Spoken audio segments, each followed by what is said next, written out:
नमस्ते। ओम सहनाववतु सहनौ भुनक्तु सह वीर्यं करवावहै तेजस्विनावधीतमस्तु मा विद्विषावहै। ओम शांति शांति शांति। हरि ओम श्री गुरुभ्यो नमः। हरि ओम। ओम पार्थाय प्रतिबोधितां भगवता नारायणेन स्वयं व्यासेन ग्रथिता पुराण मुनिना मध्ये महाभारतम् अद्वैतामृतवर्षिणी भगवतीमष्टादशाध्यायिनी अम्ब त्वामनुसन्दधामि भगवद्गीते भवद्वेषिणी। नमोऽस्तु ते व्यासविशालबुद्धे पुल्लारविन्दायतपत्रनेत्र येन त्वया भारततैलपूर्णः प्रज्वालितो ज्ञानमयः प्रदीप प्रपन्नपारिजाताय स्तोत्रवेत्रैकपाणये ज्ञानमुद्राय कृष्णाय गीतामृतदुहे नमः। सर्वोपनिषदो गावो दुग्धा गोपालनन्दनः पार्थो वत्सः सुधीर्भोक्ता दुग्धं गीतामृतं महत्। वसुदेवसुतं देवं कंसचाणूरमर्दनं देवकी परमानन्दं कृष्णं वन्दे जगद्गुरुं। भीष्मद्रोणतटा जयद्रथजला गान्धारी नीलोत्पला शल्यग्राहवती कृपेण वहनी कर्णेन वेलाकुला। अश्वत्थामविकर्णघोरमकरा दुर्योधनावर्तिनी सोत्तीर्णा खलु पाण्डवैरणनदी कैवर्तकः केशवाः। पाराशर्यवचः सरोजममलं गीतार्थगन्धोत्कटं नानाख्यानककेसरं हरिकथा सम्बोधनाबोधितम्। लोके सज्जन षड्पदैरहरः पेपीयमानं मुदा भूयात् भारत पंकजं कलिमलं प्रध्वंसि न श्रेयसे। मूकं करोति वाचालं पंगुं लंघयते गिरिं यत्कृपातमहं वन्दे परमानन्दमाधवम्। यं ब्रह्मा वरुणेन्द्र रुद्रमरुत स्तुन्वन्ति दिव्यैस्तवैः वेदैः साङ्गपदक्रमोपनिषदैः गायन्ति यं सामगाः। ध्यानावस्थिततद्गतेन मनसा पश्यन्ति यं योगिनो यस्यान्तं न विदुःसुरासुरगणा देवाय तस्मै नमः।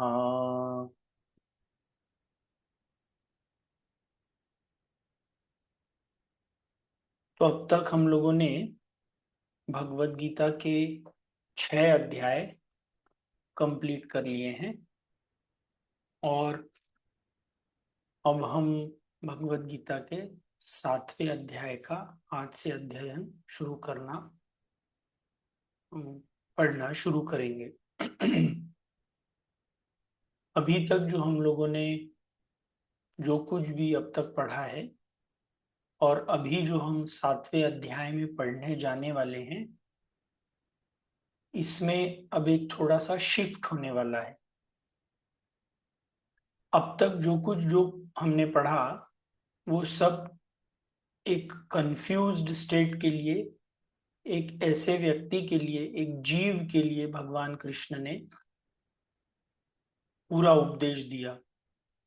जैसे अध्याय नंबर 1 और थोड़ा सा अध्याय नंबर 2 में अर्जुन का विषाद मतलब दुख, दुख किसे होता है किसी एक जीव, किसी एक मनुष्य को होता है।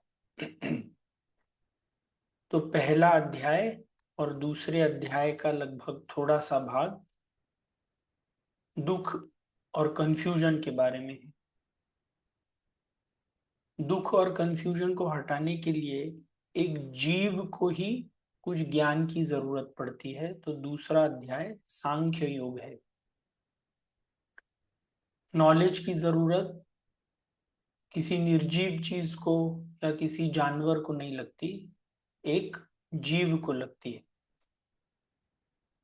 तीसरा अध्याय जिसे हम कर्म योग बोलते हैं, वो इस ज्ञान की प्राप्ति कैसे की जाए उसके लिए एक तरीका बताया गया है, ये भी जीव के लिए बताया गया है। चौथे और पांचवें अध्याय में ज्ञान कर्म संन्यास और संन्यास योग, क्या हम कर्म योग करें कि हम ज्ञान योग करें, ये कंफ्यूजन को दूर करने के लिए किया गया है। और छठवां अध्याय जिसे हम ध्यान योग बोलते हैं, वो हमारे ज्ञान को दृढ़ करने के लिए एक प्रोसीजर बताया गया है, जो कि छठवें अध्याय में उसका विवरण किया गया है। अब हम सातवें अध्याय में देखेंगे कि जो डिस्क्रिप्शन है वो अब सडनली चेंज हो जाता है। जैसे रेडियो का चैनल चेंज हो जाता है ना, सुबह के राग कुछ अलग, दोपहर के राग कुछ अलग, रात के राग कुछ अलग, या 9 o'clock के सीरियल्स अलग, सुबह जो सीरियल्स आते हैं वो अलग। उसी तरह अब भगवान श्री कृष्ण सातवें अध्याय से टॉपिक थोड़ा चेंज करते हैं। अगर आप सब लोगों को याद होगा तो छठवें अध्याय का जो आखिरी श्लोक था, उसमें भगवान श्री कृष्ण ने कहा था, योगिनाम अपि सर्वेषां मद्गतेन अंतरात्मना श्रद्धावान भजते यो माम समे युक्त तमोमतः, कि योगियों में जो सबसे सर्वश्रेष्ठ योगी है वो ऐसा योगी है जो मुझको भजता है, जो मुझ में रहता है। तो अर्जुन के मन में एक साधारण सा सवाल है कि आप बोलते तो हैं जो मुझ में भजता है, जो मेरी प्रार्थना करता है, जो मेरे लिए काम करता है, वो सर्वश्रेष्ठ योगी है, पर आप कौन? किसी चीज में अपने को मिक्स होने के लिए, किसी चीज को हमको पाने के लिए वो चीज क्या है ये जानना बहुत जरूरी है। तो अर्जुन के मन का सवाल भगवान श्री कृष्ण पढ़ते हुए ये सातवां अध्याय शुरू करते हैं। और इस सातवें अध्याय में वो अपने बारे में और इस जगत के बारे में, इसकी सृष्टि कैसे हुई, क्यों सृष्टि हुई, भगवान श्री कृष्ण मतलब कौन, इसका विवरण शुरू करते हैं। तो आइए अब हम भगवान श्री कृष्ण के श्रीमुख से ही सुनते हैं कि वो अपने बारे में और इस जगत के बारे में क्या कहना चाहते हैं। तो इसी तरह से हम सातवां अध्याय शुरू करते हैं। अथ सप्तमोऽध्यायः ज्ञान विज्ञान योगः। श्रीभगवानुवाच मय्यासक्तमनाः पार्थ योगं युञ्जन्मदाश्रयः असंशयं समग्रं माम् यथा ज्ञास्यसि तच्छृणु। श्री भगवान उवाच मयि आसक्तमनाः पार्थ योगम युञ्जन मदाश्रयः असंशयं समग्रं मां यथा ज्ञास्यसि तत् शृणु। तो भगवान श्री कृष्ण अर्जुन से बोलते हैं तत् शृणु, अब सुनो, वो सुनो। तो ये स्टेटमेंट काफी इंपॉर्टेंट है। हम किसी को भी ये कब बोलते हैं कि ये ध्यान से सुनो, जब हमको चाहिए रहता है कि व्यक्ति का पूरा ध्यान जो आप बात कर रहे हैं उसके ऊपर दिया जाए। आपने कई बार देखा होगा जब हम कोई स्पीच शुरू करते हैं या कोई बड़े गेस्ट आ रहे हों और बड़ी सी गैदरिंग हो, तो उसमें जो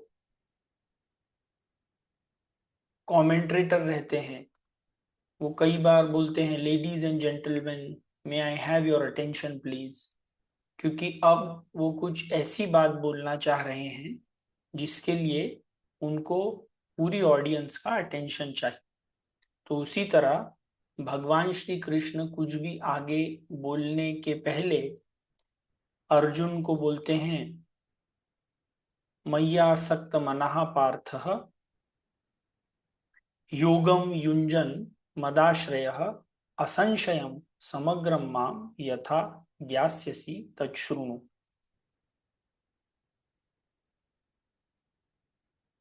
तो भगवान श्री कृष्ण को चाहिए कि अर्जुन अब जो कुछ भी बोला जाए वो ध्यान से सुने, और जो उसकी पिछले अध्याय में जो मन में एक सवाल है उस सवाल को आंसर करते हुए भगवान श्री कृष्ण बोलते हैं कि ऐसा व्यक्ति मय्यासक्त, जो मुझ में आसक्त रहता है, आसक्त मतलब मुझ में अटैच्ड रहता है, मुझ में ही भ्रमण करते रहता है, जो अपना मन मुझ में लगाता है, मय्यासक्त मना पार्थ योगम युंजन मद आश्रय, और जो योग मतलब जो भी एक्टिविटीज कर रहा है, युंजन मद आश्रय, वो मुझको आश्रय में रख करके, मुझे अपना गोल मान करके, मुझे अपना ध्येय मान करके काम करता है, उसको असंशयम समग्रम माम यथा ज्ञास्यसि तच्छृणु। उसको असंशय मीन्स विदाउट एनी डाउट, और समग्रम मतलब कंप्लीट, ऐसा नॉलेज उसको मिल सकता है जो अनडाउटेडली उसके सब प्रॉब्लम सॉल्व कर सकता है। और समग्र मतलब ऐसा कंप्लीट नॉलेज जो वो अभी देने वाले हैं, वो क्या नॉलेज है वो अब तुम सुनो। तो इसमें योगम युंजन मदाश्रय,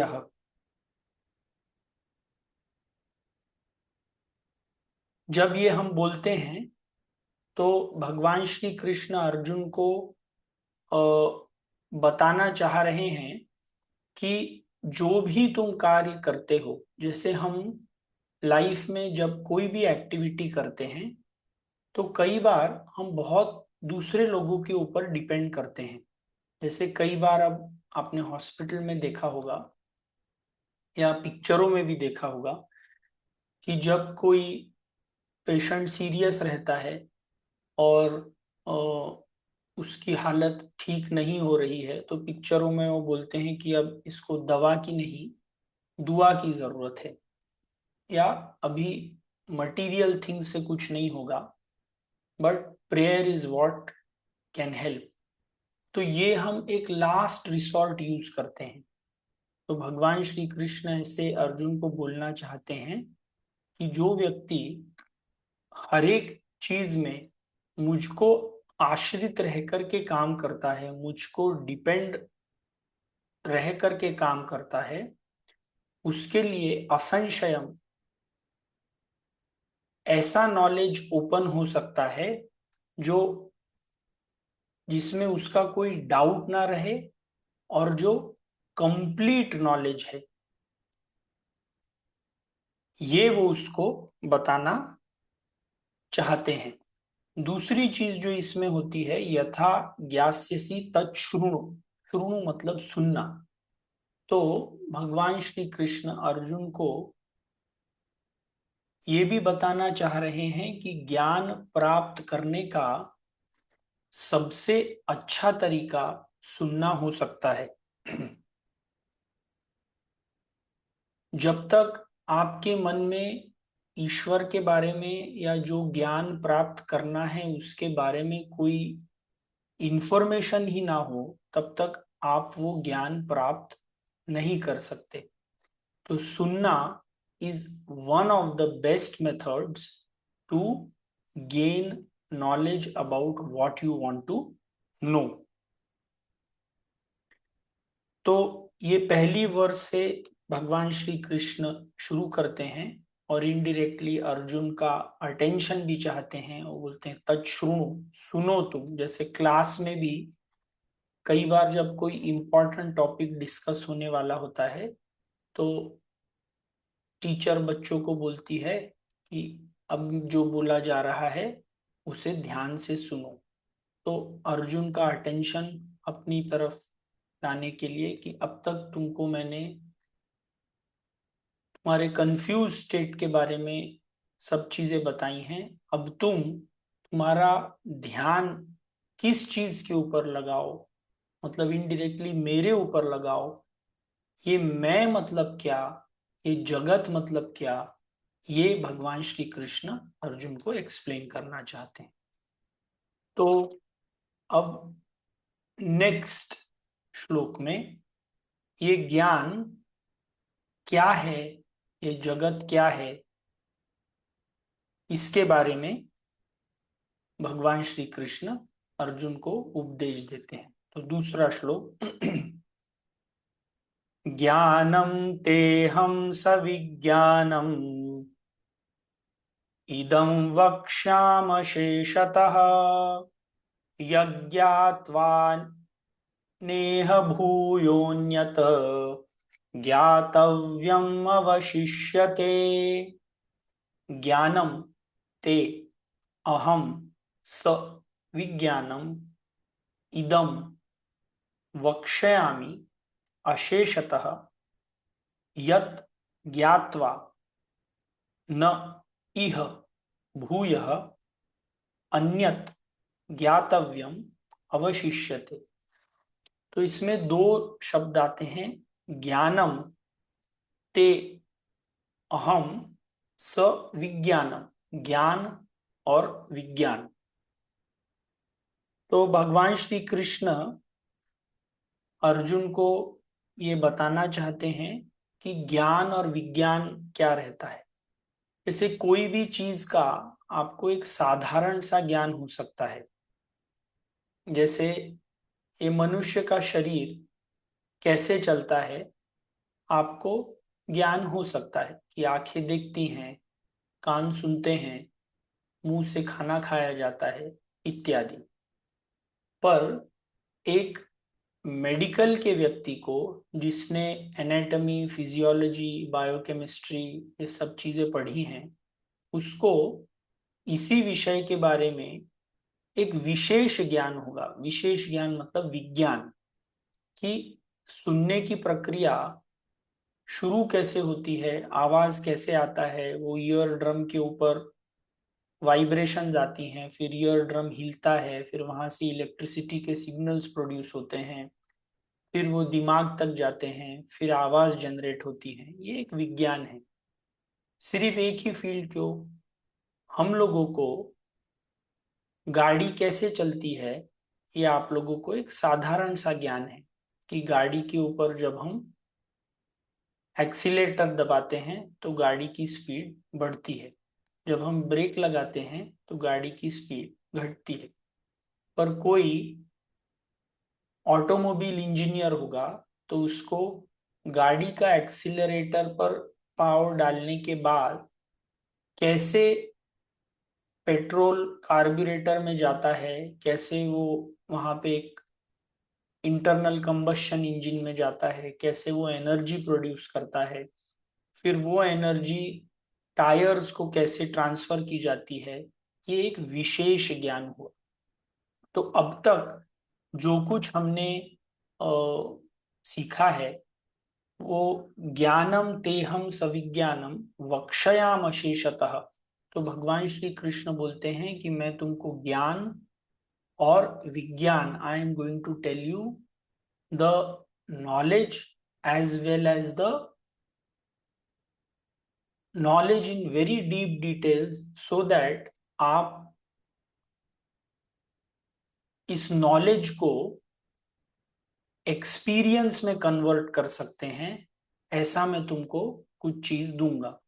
जैसे अगेन, ज्ञान और विज्ञान में जो एक दूसरा भी फर्क है, सब लोगों को पता है कि सिगरेट पीने से हेल्थ खराब हो सकती है, सिगरेट पीने से कैंसर हो सकता है, ये ज्ञान है।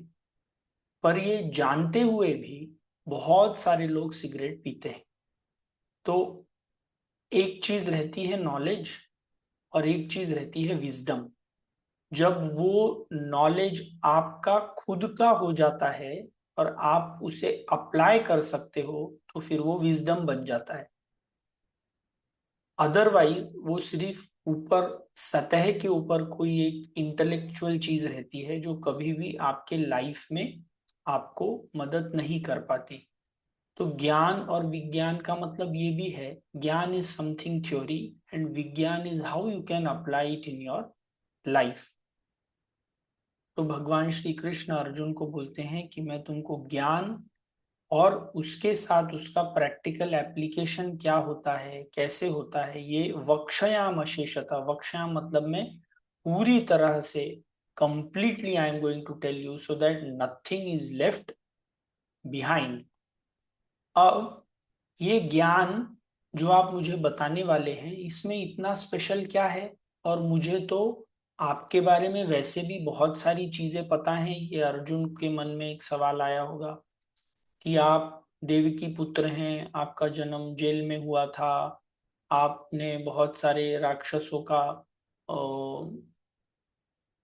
हनन किया है, आपके भाई कौन है, आपकी बहन कौन है, ये सब चीजें तो मुझे पता है, तो आप मुझे और क्या बताना चाहते हो? तो भगवान श्री कृष्ण अगले लाइन में बोलते हैं, यज्ञात्वा नेह भूयोन्यत ज्ञातव्यम अवशिष्यते।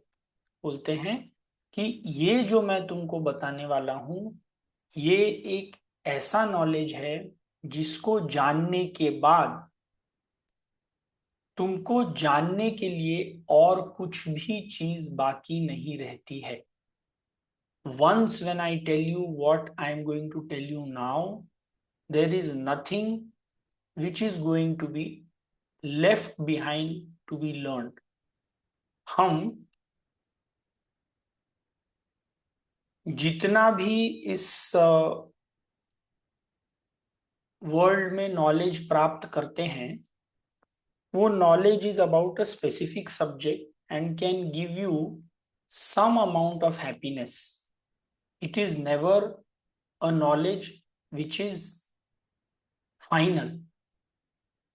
तो भगवान श्री कृष्ण अर्जुन को ये बोलना चाहते हैं कि मैं तुमको ऐसी चीज बताना चाहूंगा जिसको एक बार अगर तुमने जान लिया, तो इसके बाद तुमको और कुछ भी जानने की जरूरत नहीं है। इसमें भगवान श्री कृष्ण अर्जुन को जो नॉलेज देने वाले हैं, that is going to be something which is going to solve all his problems. अब मान लीजिए आप किसी एक कंपनी में काम करते हैं। तो कंपनी में जब आप काम करते हैं, आपको अपनी रिस्पॉन्सिबिलिटी क्या है ये ऑब्वियसली पता होगी। आप में भी जनरल मैनेजर हैं, आप एक क्लर्क हैं, आपकी ड्यूटीज क्या हैं, आपका ऑफिस कहाँ पे है, आपको क्या काम करना है, ये साधारणतया सबको पता होगा। आपको ये भी पता होना चाहिए कि ये ऑफिस किसका है, आपके मैनेजर कौन है, ये आपको सैलरी कौन देता है।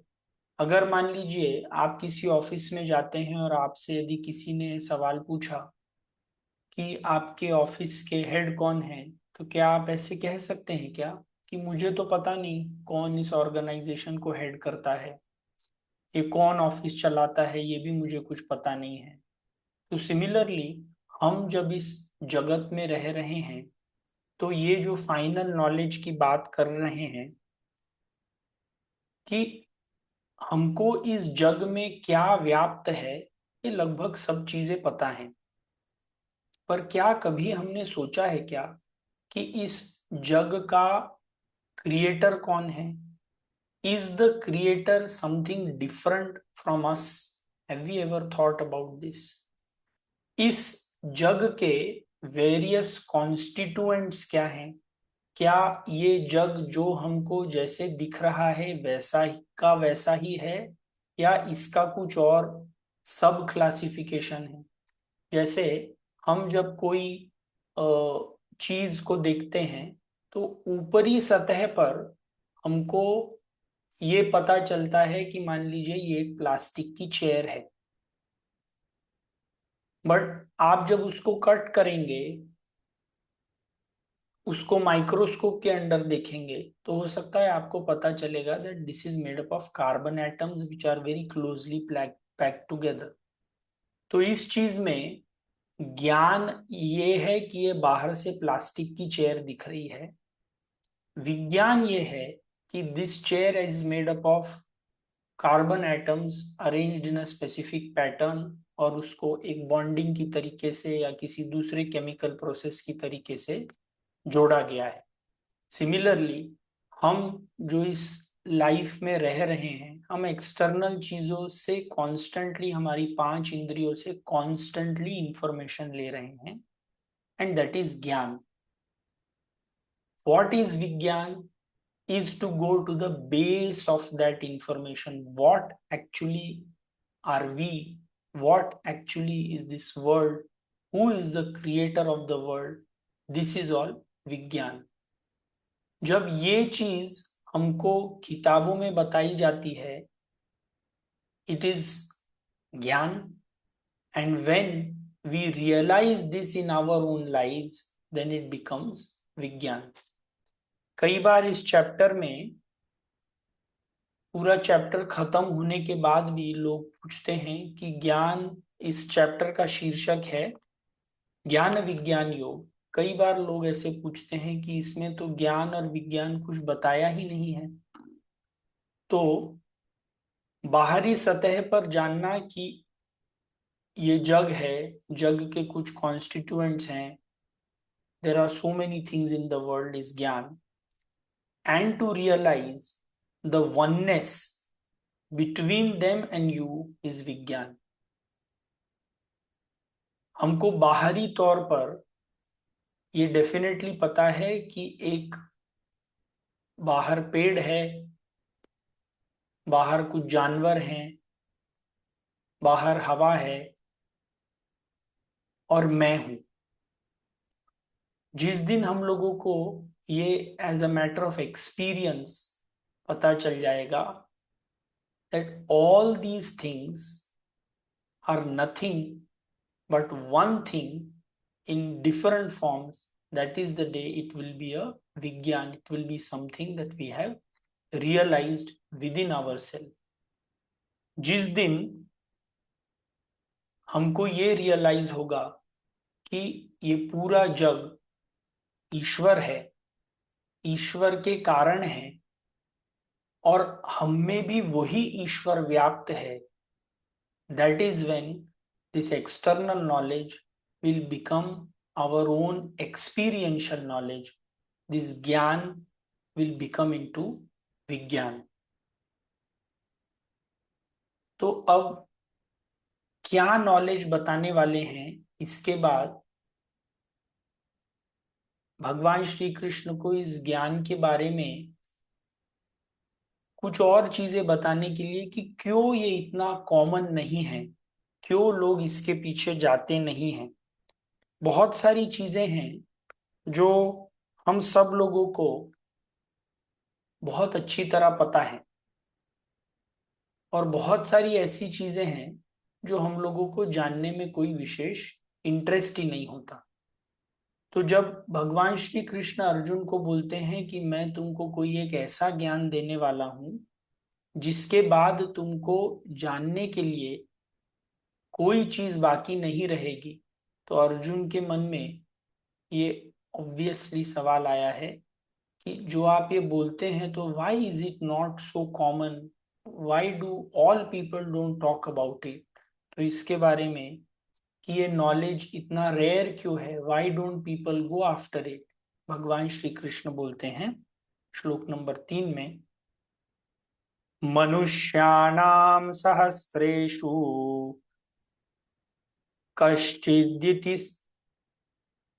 कश्चित् यतति सिद्धये यततामपि सिद्धानां कश्चिन्मां वेत्ति तत्वतः। बहुत फेमस श्लोक है। मनुष्याणां सहस्रेषु कश्चित् यतति सिद्धये यततामपि सिद्धानां कश्चिन्मां वेत्ति तत्वतः। मनुष्याणां सहस्रेषु कश्चित् यतति सिद्धये यतताम अपि सिद्धानां कश्चित् माम वेत्ति तत्वतः। तो भगवान श्री कृष्ण ये नॉलेज इतना रेयर क्यों है, इसका एक अगर लिटरल मीनिंग बताते हैं, मनुष्यानाम सहस्रेषु, ऐसे हजारों लाखों लोगों में से जो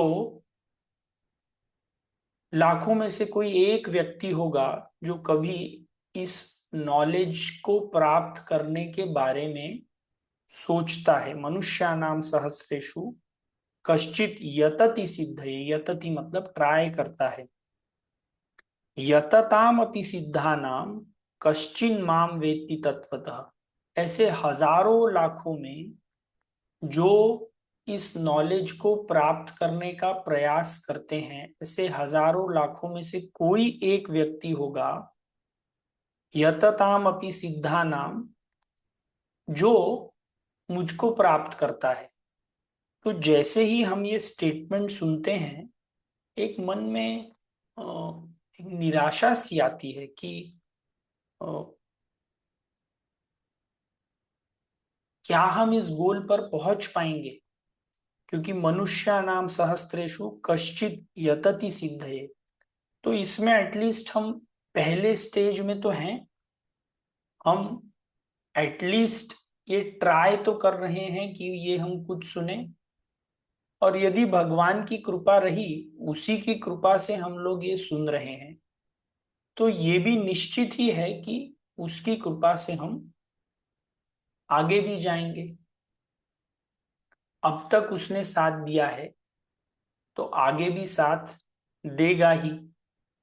पर दूसरा एक बहुत कॉमन सवाल मन में आता है कि ये नॉलेज जब एक ऐसा नॉलेज है जो हमारे प्रॉब्लम्स हरदम के लिए सॉल्व कर सकता है, क्यों ये नॉलेज कभी इतना कॉमनली अवेलेबल नहीं रहता। और ये यदि आप भगवत गीता का श्लोक देखें, तो जब भी ये भगवत गीता कही गई थी उस समय भी ये प्रॉब्लम था। भगवान श्री कृष्ण ने बोला कि सहस्त्रों लोगों में से कोई एक ट्राई करता है, ऐसे सहस्त्रों लोगों में से कोई एक थोड़ा आगे बढ़ता है, और ऐसे सहस्त्रों लोगों में से जो कोई आगे बढ़ता है उसमें से कोई एक मुझे प्राप्त होता है।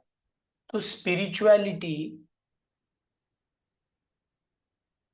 ध्यान, आध्यात्मिकता, ये कभी भी पॉपुलर सब्जेक्ट न तो कभी था, न है, और न रहेगा।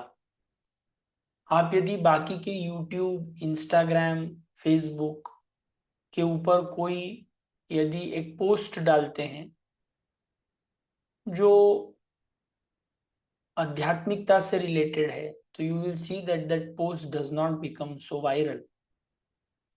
पर आपने यदि कल फेसबुक, इंस्टाग्राम, यूट्यूब के ऊपर एक गाड़ी माउंटेन से नीचे गिर रही है उसका एक फोटो डाला, या किसी ने यहाँ पे बड़ी चोरी कर दी, या कोई बहुत बड़ा माउंटेन चढ़ गया, ऐसा सब डालेंगे तो वो 2 मिनट में वायरल हो सकता है। तो अगेन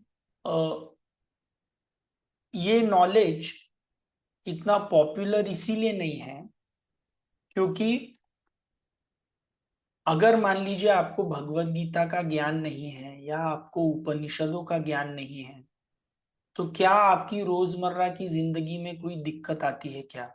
नहीं आती। आप ऑफिस जा सकते हैं, आप शादी कर सकते हैं, आप बच्चे पैदा कर सकते हैं, आप उनको बड़ा कर सकते हैं। इन सब के लिए भगवत गीता का नॉलेज होना कोई जरूरी नहीं है।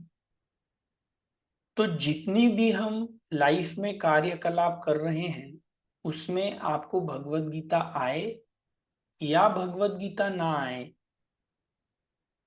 आपके नॉर्मल एक्टिविटीज में कुछ विशेष फर्क नहीं पड़ता। और क्योंकि ज्यादातर लोग इन नॉर्मल एक्टिविटीज के ऊपर ही फोकस करते हैं, they don't want something higher, तो they will never turn to this knowledge. जैसे आपने देखा होगा कि कुछ लोगों को नॉलेज प्राप्त करने की, या कुछ लोगों को मान लीजिए योगा करने की एक हैबिट सी रहती है, और वो नॉलेज प्राप्त करने के बाद अलग अलग एग्जाम्स देते रहते हैं। जरूरी, ज्यादातर लोग एग्जाम्स जो देते हैं वो it is as a matter of compulsion, not as a matter of choice. उनको एग्जाम देना जरूरी रहता है क्योंकि उसके बाद उनको कुछ मिलता है जिससे वो अपनी रोजमर्रा की जिंदगी चलाते हैं।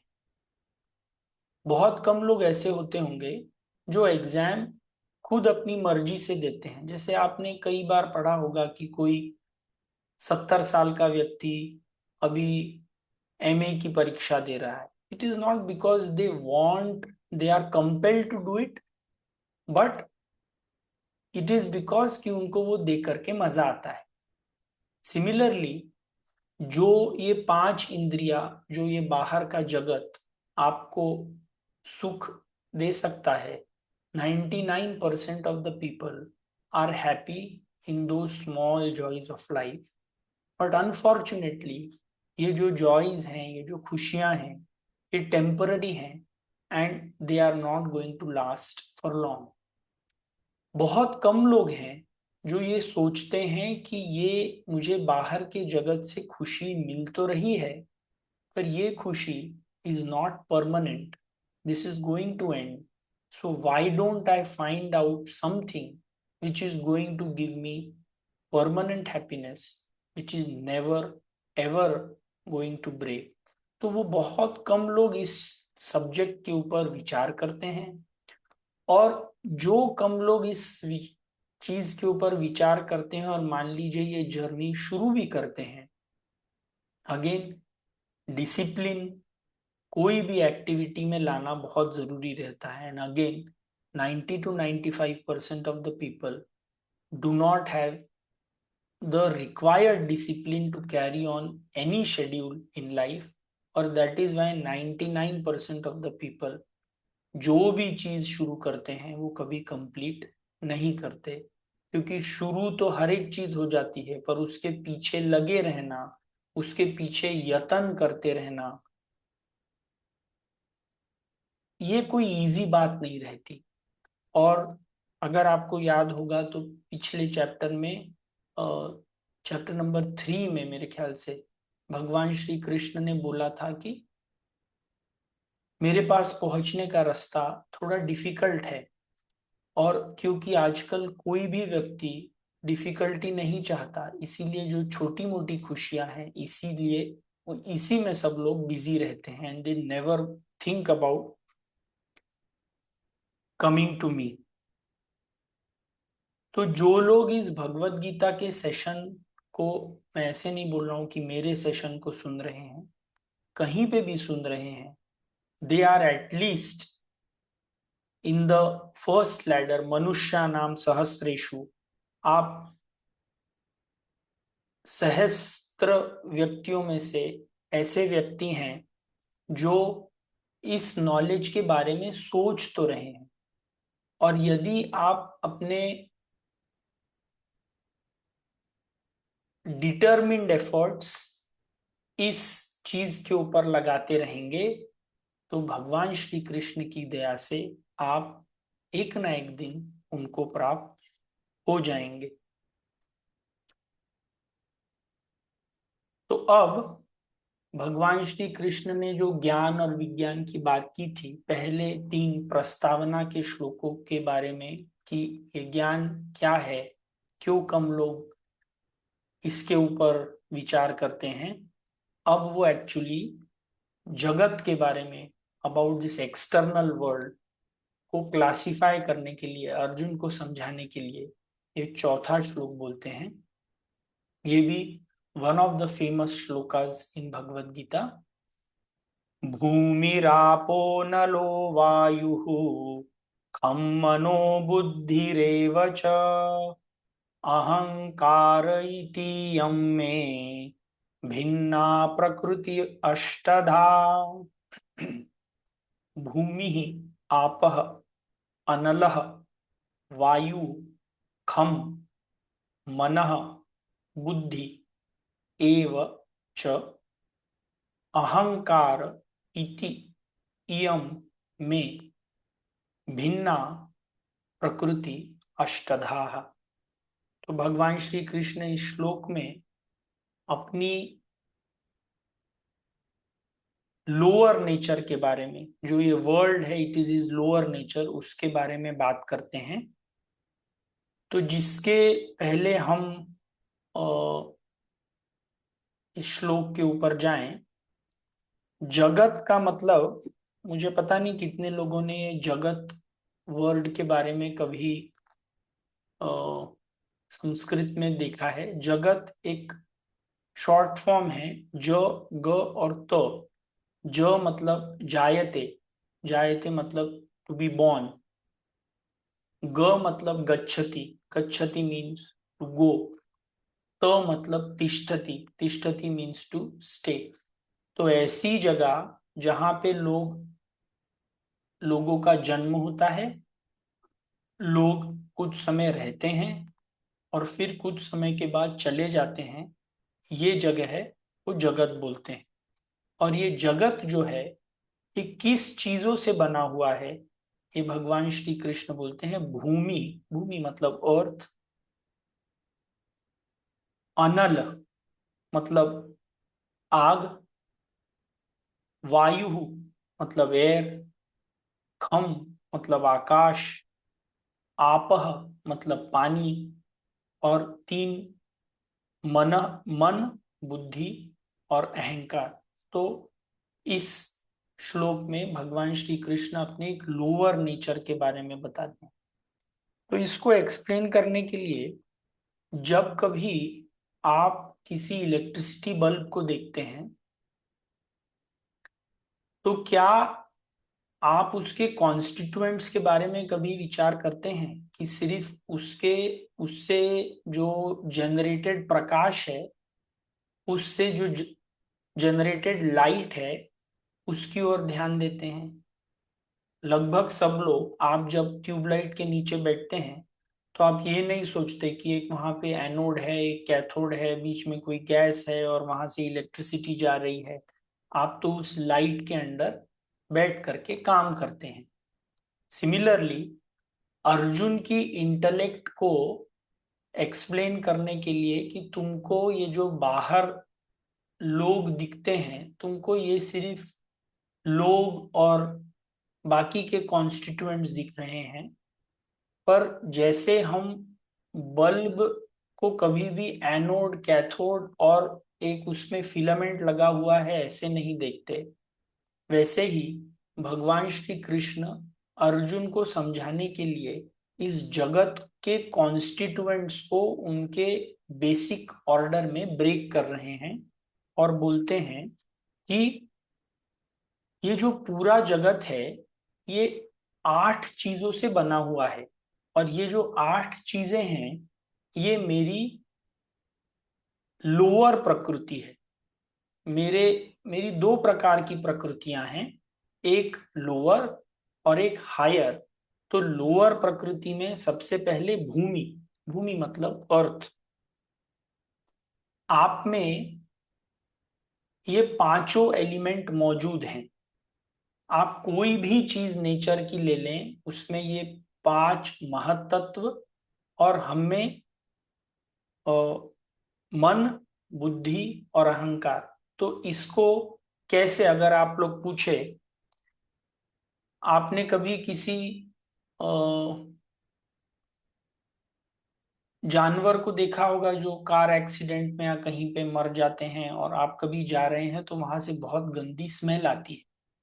वो स्मेल कहाँ से आती है? क्योंकि वो जानवर के अंदर जो कुछ है वो डीके हो रहा है, और उससे जो कुछ हवा, गंदी हवा प्रोड्यूस हो रही है वो आप तक आती है। तो we are obviously made up of air. हम सांस लेते हैं, वो भी हवा अंदर बाहर हो रही है। We have air as a component. आपह, आपह मतलब वाटर। वाटर तो ऑब्वियसली है, हम खाना लेते हैं, पानी पीते हैं, हमारे शरीर से भी स्वेट आता है। जब हम हमारे शरीर में पानी की मात्रा कम हो जाती है तो हम डिहाइड्रेट हो जाते हैं, तो we are also made up of water.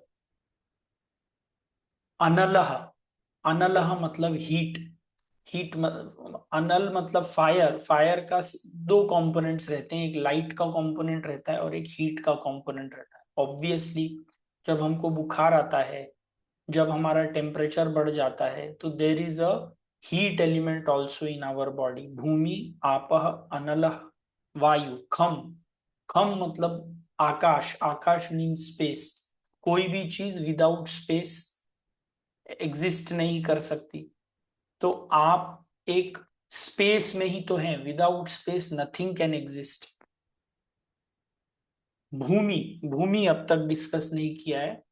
जब हम किसी बॉडी का क्रीमेशन करते हैं, या मान लीजिए आपने कोई बॉडी ऐसे ही रखी हुई है जो डीके हो जाती है, फाइनली वो डीके होने के बाद क्या बन जाती है? अर्थ बन जाती है। It had come from earth and it goes back to earth. तो हमारी जो बॉडी है ये 5 महत्व तत्वों से बनी हुई है। Space, air, water, fire and earth. ये 5 तत्व हैं। एंड 3 मोर तत्वास, मन, बुद्धि और अहंकार। ये सटल एलिमेंट्स हैं। अहंकार मतलब ये मैंपन जो है, मेरा, ये चीज मेरी, ये चीज तुम्हारी, ये जो मैंपन है, दैट इज वन एलिमेंट। बुद्धि और मन, बुद्धि is your intellectual capacity and मन इज योर थिंकिंग कैपेसिटी। तो भगवान श्री कृष्ण अर्जुन को बोलते हैं कि ये जो तुम बाहर जगत देख रहे हो, एक्चुअली तुम तो सिर्फ ये बाहर, you are only seeing the ज्ञान ऑफ इट। द विज्ञान of it is that you are made up of space, air, water, fire, earth, मन, बुद्धि, अहंकार। तो ये जो ज्ञान और विज्ञान योग बोलते हैं, ये ज्ञान तो बाहरी तौर के ऊपर है कि हमारे शरीर में आंखें हैं, हमारे शरीर में कान हैं, हमारे शरीर में मसल हैं, हमारे शरीर में हड्डी है। But all these things when broken down into their basic elements become space, air, water, fire and earth. And जो हमारी इंटेलेक्चुअल कैपेसिटी है, जो ये मेरापन है, इसको फिर से मन, बुद्धि और अहंकार में ब्रेक किया जा सकता है। तो भगवान श्री कृष्ण अर्जुन को बोलते हैं, भूमिरापो नलो वायु खम मनो बुद्धिरेव च अहंकार इतियम में। ये मे शब्द मतलब मैं, ये मेरी लोअर प्रकृति है। भिन्ना प्रकृति अष्टधा, so there are 8 components of my lower nature. तो इसमें ये जो मे शब्द है ये मेरा नेचर है, ये शब्द याद रखिएगा, ये अगले श्लोक में भी आता है। अब श्लोक नंबर 5 में भगवान श्री कृष्ण बोलते हैं अपने हायर नेचर के बारे में बात करते हुए, अपरे अपरेयमिति स्त्वन्याम् प्रकृतिं विद्धि मे पराम् जीवभूतां महाबाहो ययेदं धार्यते जगत। अपरा इयम इतः तु अन्याम प्रकृति विद्धि मे पराम जीवभूतां महाबाहो यया इदम धार्यते जगत।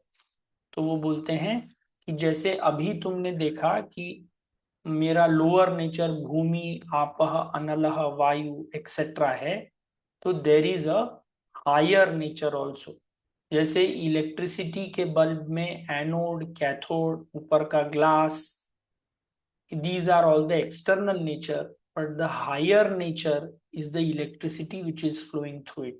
अगर electricity does not flow through the filament, then you cannot produce light, then all the other things which are there are of no use. एक electricity bulb without electricity is of no use.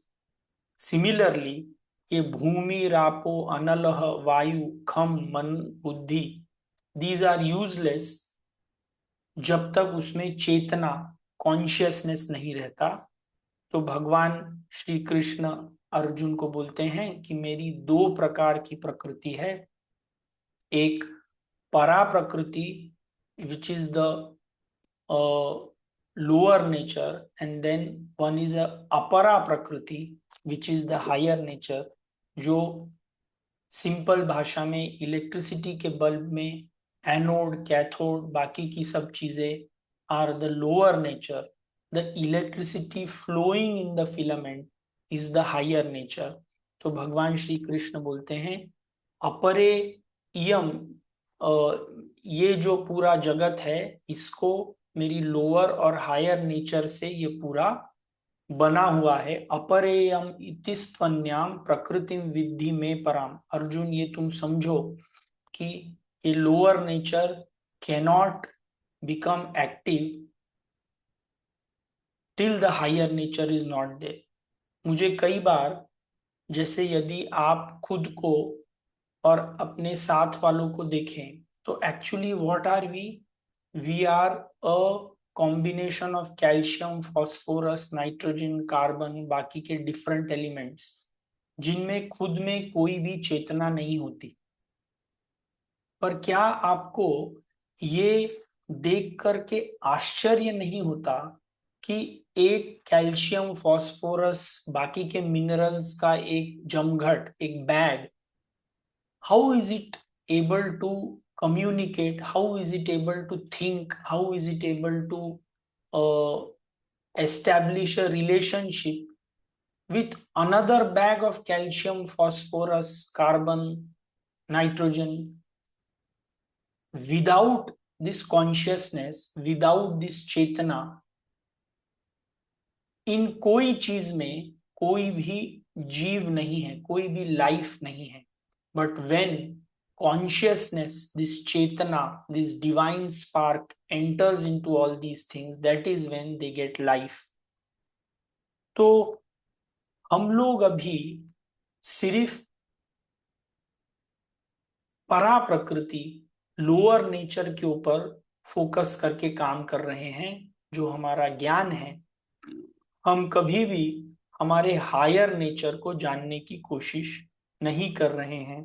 तो इस श्लोक में भी the lower nature, what we are able to see, what we are able to touch, what we are able to taste, what we are able to feel is the lower nature. This is the ज्ञान।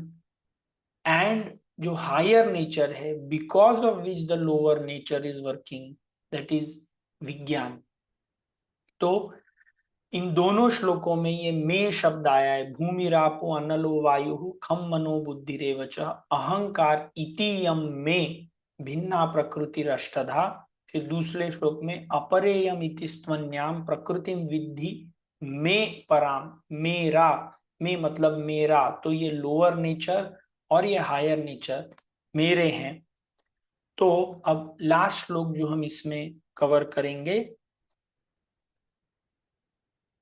कि, और इससे हम we will finish the discussion today. तो भगवान जब अर्जुन को बोलते हैं कि ये मेरा लोअर नेचर है, ये मेरा हायर नेचर है, तो अर्जुन के मन में ऑब्वियसली समझ में आया, वो बोल रहा होगा हाँ हाँ अब मुझे ये चीज समझ में आ गई। तो भगवान कृष्ण ऐसे ही सोच रहे होंगे क्या समझ में आ गया तुमको, तो अर्जुन ने बोला होगा कि ये आपका ये लोअर नेचर है, आपका ये हायर नेचर है, ये मुझे समझ में आ गया, बार बार हमसे क्यों सवाल पूछते हो कि समझ में आया कि नहीं, समझ में आया कि नहीं। तो बोलते हैं, अर्जुन को बोलते हैं कि ये मेरा लोअर नेचर है और ये मेरा हायर नेचर है, पर ये दोनों चीज मैं हूं, these are parts of me, and I am the actual reason for the creation, maintenance and dissolution of the world। जो ये अगले श्लोक में बोलते हैं कि ये lower nature and higher nature are my manifestations, they are not me, I am the cause of this whole world, which comes in the next shloka. एतद्योनीनि भूतानि सर्वाणि उपधारय अहं कृत्स्नस्य जगतः प्रभवः प्रलयस्तथा।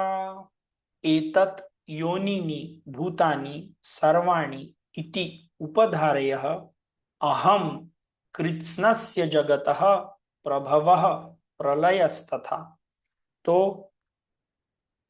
अर्जुन को भगवान Shri Krishna in all his grace tells him कि अर्जुन, ये जो तुम लोअर नेचर और मैं हायर नेचर की बात कर रहा हूं, तो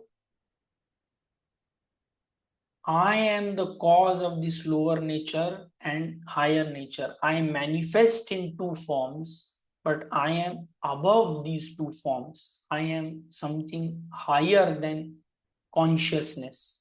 And मेरे कारण इस जगत की उत्पत्ति होती है, मेरे कारण इस जगत ये जगत रहता है, और मेरे कारण ये जगत, मेरे में ही ये जगत प्रलय होता है।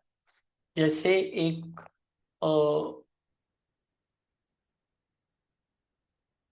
सागर से यदि पूछा जाए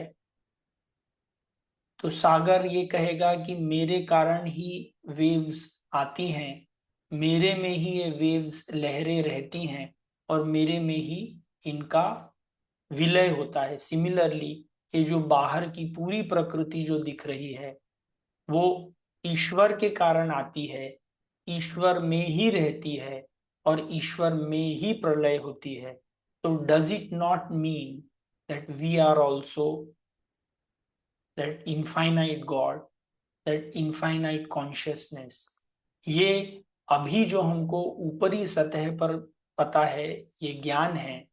जिस दिन हम लोगों को ये हमारा एक पर्सनल एक्सपीरियंस की तरह हम लोग ये फील करने लगेंगे, that day it will become the विज्ञान।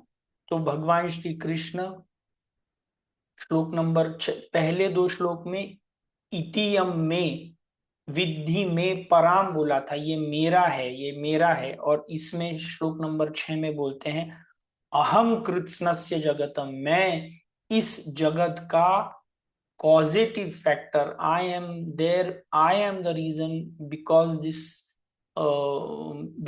I am the reason जिसके कारण ये पूरा जगत प्रोड्यूस हुआ है, जो ये मेंटेन हो रहा है और जो ये प्रलय हो रहा है। तो एतत् योनीनि भूतानि सर्वाणि इति उपधारय, ये अर्जुन ये तुम अच्छी तरह समझो, you understand this as the main thing that it is me who is manifesting in all forms. मुझे ही सब जगह पर देखने की कोशिश करो, तुम मेरे ऊपरी और बाहरी रूप को देखोगे तो this is a lower knowledge. Try to see the unity, try to see me in everything that is happening in your life. That is the vigyan. तो एतत् योनीनि भूतानि सर्वाणि इति उपधारयः अहं कृत्स्नस्य जगतः प्रभवः प्रलयस्तथा. तो आज हमने छह श्लोक कवर किए, जिसमें भगवान श्री कृष्ण अर्जुन को अब खुद के बारे में बताना शुरू कर रहे हैं और जगत के बारे में बताना शुरू कर रहे हैं. हमारी दो प्रकार के नेचर्स हैं, एक lower nature and higher nature, but finally everything comes from God. So Lord Krishna is wanting that we should realise him in all things what we do. तो इसके आगे का डिस्कशन हम अगले क्लास में करेंगे. ओम पूर्णमदः पूर्णमिदं पूर्णात् पूर्णमुदच्यते पूर्णस्य पूर्णमादाय पूर्णमेवावशिष्यते. ओम शांति शांति शांति. हरि ओम. श्री गुरुभ्यो नमः. हरि ओम.